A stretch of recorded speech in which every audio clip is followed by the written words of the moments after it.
আচ্ছা, কখনো কি এমন হয়েছে আপনি সারাদিন পরিশ্রম করলেন, ঘাম ঝরালেন, মাথা খাটালেন, কিন্তু মাসের শেষে ব্যাংক ব্যালেন্স দেখে মনে হলো সব কোথায় গেল? আপনি কি কখনো চুপচাপ বসে ভেবেছেন, আমি এত কষ্ট করি তবুও কেন এগোতে পারছি না? অন্যদিকে কিছু মানুষ আছে যারা হয়তো আপনার চেয়ে কম পরিশ্রম করেও দ্রুত ধনী হয়ে যাচ্ছে। তারা যেন টাকার একটা আলাদা ভাষা বোঝে। তাহলে প্রশ্নটা হলো, সমস্যা কি আপনার পরিশ্রমে, নাকি আপনি এমন একটা খেলা খেলছেন যার নিয়মই আপনাকে কেউ শেখায়নি? হ্যাঁ, আসল সত্যিটা একটু কড়া। ধনী হওয়া শুধুই কঠোর পরিশ্রমের ফল না, এটা একটা খেলা, একটা মানি গেম। আর এই খেলায় কিছু অদৃশ্য আইন আছে। যারা এই আইন জানে তারা টাকাকে নিজের জন্য কাজ করায়, আর যারা জানে না তারা সারা জীবন শুধু টাকার জন্য কাজ করে যায়। আজ আমি আপনাকে সেই 10টি অদৃশ্য আইন দেখাবো, যেগুলো ধনীরা চুপচাপ মেনে চলে। আপনি যদি এগুলো বুঝে কাজে লাগাতে পারেন, তাহলে আপনার আর্থিক ভবিষ্যৎ বদলাতে বাধ্য। চলুন শুরু করি টাকার আসল খেলাটা, the 10 lodge of money game. 1. একাধিক আয়ের উৎসের আইন। আপনার চাকরিটা আপনার নৌকা, কিন্তু যদি মাঝ নদীতে ঝড় আসে তাহলে কি করবেন? ধনীরা কখনো একটা আয়ের উৎসের উপর নির্ভর করে না। তারা অন্তত 3 থেকে 5টি ছোট ছোট আয়ের উৎস তৈরি করেন। এটা হতে পারে শেয়ারে ব্যবসা, স্টক মার্কেট বা অনলাইনে প্যাসিভ ইনকাম। একটি উৎস ব্যর্থ হলেও অন্যগুলো আপনাকে বাঁচিয়ে রাখবে। 2. ক্যালকুলেটেড রিস্কের আইন।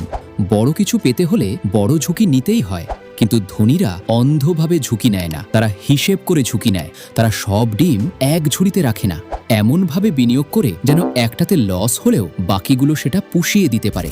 আপনার সাহস আছে তো একটা ক্যালকুলেটেড রিস্ক নেওয়ার? 3. ফাইন্যান্সিয়াল এডুকেশনের আইন। নিজের ফাইন্যান্সিয়াল শিক্ষায় বিনিয়োগ করুন। স্কুলে বা কলেজে আমাদের টাকা পয়সা নিয়ে শেখানো হয় না, তাই বই পড়ুন, কোর্স করুন। একজন ধনী ব্যক্তি তার টাকা কোথায় বিনিয়োগ করবেন এই সিদ্ধান্ত নেওয়ার জন্য জ্ঞান অর্জন করেন, আর একজন সাধারণ মানুষ শুধু টিভি দেখে সময় নষ্ট করে। মনে রাখবেন, জ্ঞানে বিনিয়োগ জীবনের সবচেয়ে লাভজনক বিনিয়োগ। 4. অ্যাসেট বনাম লাইবিলিটির আইন। আপনার ব্যাংক অ্যাকাউন্টে কত টাকা আছে সেটা আসল বিষয় নয়। আসল বিষয় হলো আপনার টাকাটা আপনার জন্য কাজ করছে কিনা। একটি বিলাসবহুল গাড়ি দেখতে সম্পদ মনে হলেও সেটা আপনার পকেট থেকে টাকা বের করে দেয়, এটা লাইবিলিটি। কিন্তু একটি বাড়ি যেটি আপনি ভাড়া দিয়েছেন, সেটা মাস শেষে আপনার পকেটে টাকা এনে দেয়, এটা অ্যাসেট।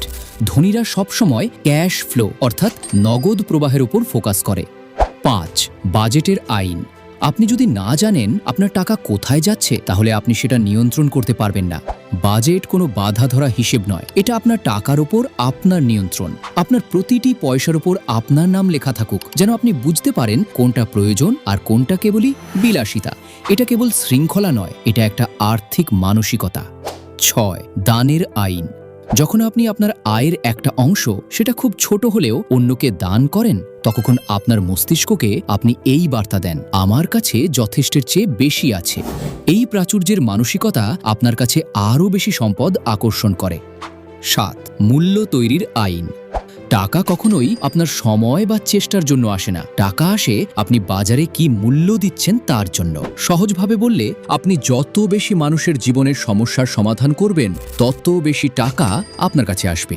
একজন সেলসম্যান যিনি বছরে 10টা জিনিস বিক্রি করেন, আরেকজন যিনি 1000টা বিক্রি করেন, তাদের আয়ের পার্থক্যটা শুধুই মূল্য সৃষ্টির কারণে।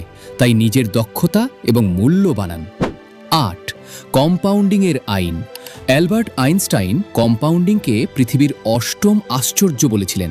এটা হলো টাকার স্নোবল ইফেক্ট। আপনি যদি আজ ছোট একটা বিনিয়োগ শুরু করেন, তাহলে সময় যত গড়াবে আপনার লাভ তত দ্রুত গতিতে বাড়তে থাকবে। ভাববেন না, আমার তো অল্প টাকা, এতে কি আর হবে। মনে রাখবেন, শুরুটা ছোট হলেও সময়ের ম্যাজিকেই সেটা বিশাল হতে বাধ্য। দেরি না করে আজ থেকেই শুরু করুন। 9. ডিলেইড গ্র্যাটিফিকেশনের আইন। গরিব বা মধ্যবিত্ত মানুষ আজকেই সব উপভোগ করতে চায়, নতুন ফোন, নতুন ড্রেস, দামি রেস্তোরাঁ। কিন্তু ধনীরা আজকের সেই ছোট আনন্দটাকে থামিয়ে দেয়। তারা আজকের টাকাটা বাঁচিয়ে কালকের স্বাধীনতার জন্য বিনিয়োগ করে। আপনি কি আজ একটা কফি কম খেয়ে সেই টাকাটা সঞ্চয় করতে পারবেন? এটাই আপনার মানসিকতা পাল্টে দেবে। 10. মানসিকতার আইন। সবচেয়ে গুরুত্বপূর্ণ বিষয় হলো, এই খেলাটা শুরু হয় আপনার মাথায়। আপনি যদি মনে করেন আমি ধনী হতে পারবো না, তাহলে আপনি সত্যিই কখনো ধনী হতে পারবেন না। টাকার প্রতি আপনার ধারণা পাল্টান। টাকা কোনো খারাপ জিনিস নয়, টাকা হলো আপনার মূল্যবোধের একটা প্রতিফলন।